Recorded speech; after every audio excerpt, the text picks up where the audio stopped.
बंधुओं, कुंडली के सारे ग्रह एक तरफ और कुंडली में राशि का जो स्वामी है वह एक तरफ।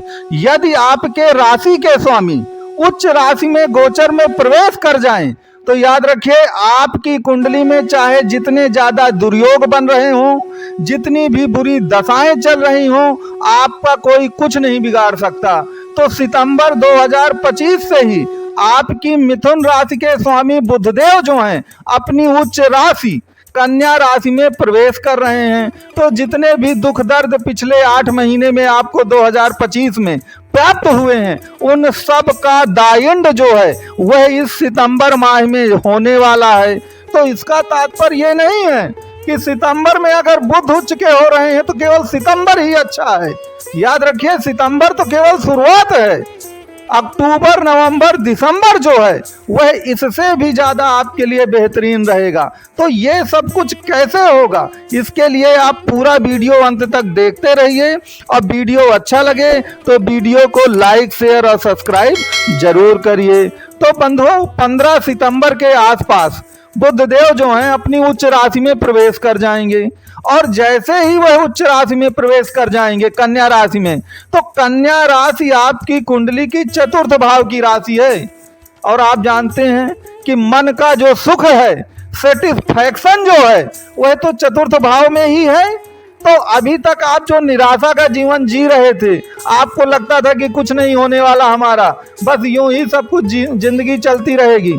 याद रखिए, चतुर्थ भाव में बुध का प्रवेश करना, कन्या राशि का प्रवेश करना, सबसे पहले तो आपको मन से प्रफुल्लित बनाएगी, आपके अंदर कॉन्फिडेंस पैदा करेगी। और चतुर्थ भाव भूमि, भवन, वाहन और माता का है। तो मान लीजिए कि भूमि से संबंधित आपके कोई विवाद चल रहे हैं, लिटिगेशन चल रहा है, मुकदमा चल रहा है, 20 साल से चल रहा है, आपका तन मन धन सब कुछ नष्ट होता चला जा रहा है। तो एक बात याद रखिएगा, जो सितंबर से अक्टूबर तक का जो समय होगा ना, बुध को अपनी इसी राशि में रहना है, कन्या राशि में। यह बेस्ट टाइम होगा आपके लिए कि आप उन मुकदमों को पूरी तरह से सुलझा लें। तो चाहे, और यदि आप अपना कोई मकान बनाना चाहते हैं, बहुत बड़ा आपका सपना रहा है कि हमारा भी अपना मकान हो, अभी हम किराए के घर में रह रहे हैं, तो वो सितंबर और अक्टूबर का जो महीना होगा वह बेस्ट टाइम होगा आपके लिए, सबसे परफेक्ट टाइम होगा कि आप एक प्रकार से इस कार्य को शुरू करें, अपने मकान बनाने की प्रक्रिया को। तो अब लोगों का प्रश्न ये होगा कि महाराज बुधदेव तो 15 सितंबर को प्रवेश करेंगे, तो ये 1 सितंबर से 15 सितंबर तक क्या होगा? तो याद रखिएगा कि 1 सितंबर से 15 सितंबर तक तो इतनी बड़ी घटना आपकी कुंडली में हो रही है जो शायद आपने कल्पना भी ना की होगी। आपको मालूम है कि कुंडली में 3 ही ग्रह शुभ कहलाते हैं, बुध, बृहस्पति, शुक्र। तो बुध तो आपकी कुंडली में उच्च राशि में प्रवेश करने ही जा रहे हैं, लेकिन बृहस्पति और शुक्र को आपको मालूम है कि बृहस्पति और शुक्र तो इस समय मिथुन राशि में ही विराजमान है।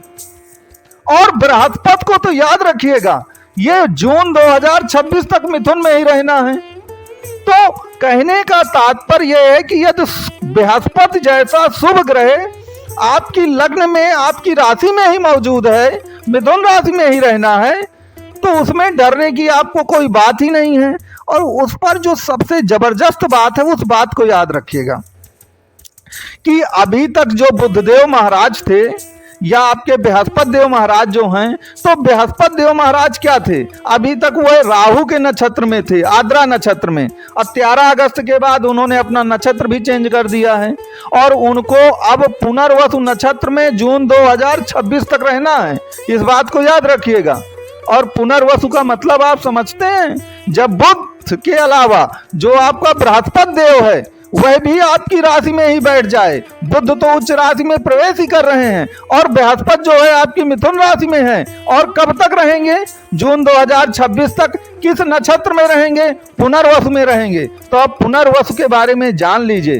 पुनर का मतलब क्या होता है वो आप सभी लोग जानते होंगे, कमेंट बॉक्स में लिख के बताइएगा। पुनर का मतलब होता है दोबारा प्राप्त कर लेना किसी चीज को, और वसु का मतलब है खोई हुई प्रतिष्ठा को।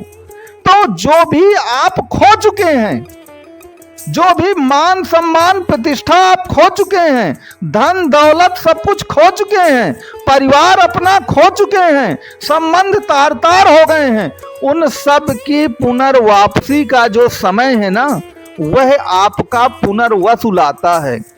और पुनर्वसु नक्षत्र में मिथुन राशि में आपके गुरुदेव बृहस्पति को जून 2026 तक रहना है। तो सितंबर, अक्टूबर, नवंबर, दिसंबर की तो बात ही छोड़ दीजिए, उन्हें तो 2026 के जून तक रहना है। यहाँ पर एक बात और याद रखिएगा कि अभी जो हैं आपके गुरुदेव बृहस्पति हैं जो लगभग 9 डिग्री के चल रहे हैं। तो जैसे जैसे इनकी डिग्रियां बढ़ती चली जाएंगे, कोई भी ग्रह 12 डिग्री में जाकर यंग एज का हो जाता है, तो जैसे जैसे डिग्रियां बढ़ेंगी तो याद रखिए गुरुदेव बृहस्पति के जो एक प्रकार से प्रतिफल हैं वह बहुत तेजी से आपको मिलना शुरू हो जाएंगे। अगर आपको सितंबर में उनका प्रतिफल 10% मिलेगा तो अक्टूबर में 25% मिलेगा और नवंबर में 50% मिलेगा और दिसंबर में पूरा 100% मिलेगा। तो कहने का तात्पर्य यह है कि गुरुदेव बृहस्पति के जो प्रतिफल हैं वह आपके लिए बढ़ते चले जाने हैं, क्योंकि वह आपकी राशि मिथुन राशि में विराजमान है और पुनर्वसु नक्षत्र में आ गए हैं। अभी तक वह आर्द्रा नक्षत्र में थे, राहु के नक्षत्र में। तो देखिए आर्द्रा माने होता है आर्द्र कर देना, गीला कर देना, रुला देना। तो ये याद रखिए, ये 8 महीने जो निकले हैं 2025 के, उन्होंने आपको रुला ही दिया है। आप जो चाहते थे वह बिल्कुल नहीं हो पाया है, लेकिन जैसे ही वह पुनर्वसु नक्षत्र में आए हैं, याद रखिए आपकी सभी ख्वाहिशें पूरी होंगी। यहाँ पर एक बात याद रखिएगा कि जो नवंबर का महीना होगा, उस नवंबर के महीने में आपके मंगल देव वृश्चिक राशि में आएंगे और नवंबर के महीने में जब वृश्चिक राशि में आएंगे तो मंगल आपकी कुंडली में 11वें भाव के स्वामी भी हैं, इनकम भाव के। तो इनकम से संबंधित जितनी दिक्कतें हैं सब आपकी सॉर्ट आउट हो जाएंगी और आपको कोई दिक्कत नहीं आएगी। जो सबसे बड़ी एक घटना हो रही है जिसके बारे में चर्चा नहीं की जा रही है कि याद रखिए कुछ दिनों के लिए आपके गुरुदेव बृहस्पति जो है मिथुन से निकल के दिसंबर में आपके कर्क राशि में आ जाएंगे और कर्क में वो उच्च के होते हैं, माना कि वो कर्क के बाद फिर मिथुन में चले जाएंगे बकरी होकर के।